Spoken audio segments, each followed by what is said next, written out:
For today's video, susubukan naman natin ang mga kabrader na kumasa dito sa Spicy Balot Challenge. Medyo mahirap na ang challenge na to dahil bukod sa putok-batok siya, masakit pa sa lalamunan. Kaya kung mapapanood mo yung video ko ngayon, paalala lang, pawang professional lamang ang gumagawa nito. Kaya panoorin yung buong video mga kabrader at simulan na natin. Bumili nga kami na nasa 15 pieces na balot at napakaraming sili at sa mga oras na yan, medyo maaliwalas pa ang mukha ng mga kabrader. At isa-isa na nga binuksan ni kabrader Jake yung mga balot at hinigop na rin yung napakasarap na sabaw. Sakto, mainit-init pa yung balot kaya sobrang solid niyan. At ang nagandahan sa mga balot na nabili natin, balot sa puti. Kung bibili nga kayo ng balot, mas suggest namin sa inyo na bumili kayo ng balot sa puti dahil mas masarap siya at hindi mo masyadong makikita yung sisiw. At pagkatapos nga namin balatan yan, gamit ang food processor, giniling na natin yung napakaraming sili. Mas maganda, medyo piluhin nyo siya ng konti mga kabrader. Lalagyan din natin yan ng napakasarap na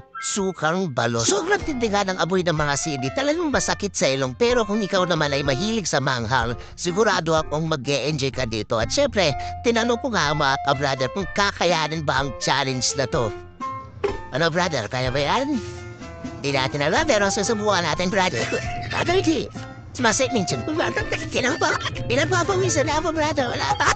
Pag-challenge natin dito, brother, kailangan maubos yung tigla lima. Ay, di lima. Wait lang sa akin. O, start ko na.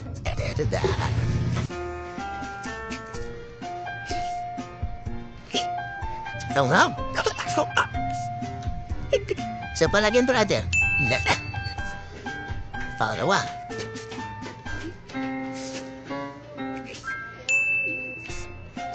Patlo.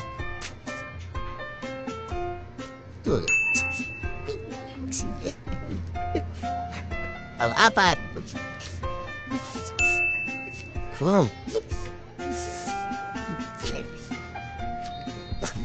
Pang-lima.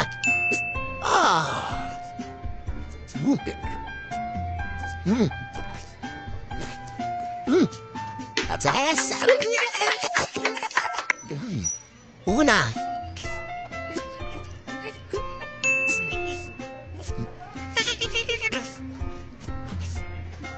Napakalawa na. Alawa.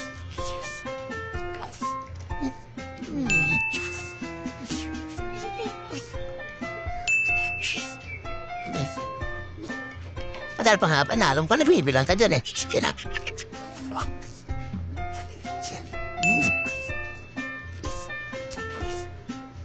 Last.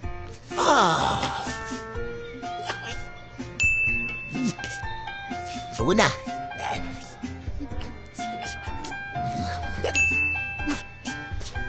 Lagyan mo na silip natin. Ay, nandun ba? Walang magaya. Shut up.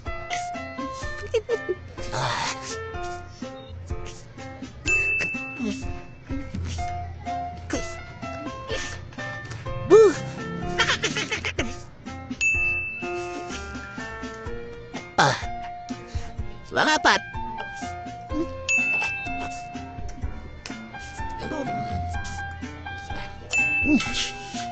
Yun. Interesting. Salamat po.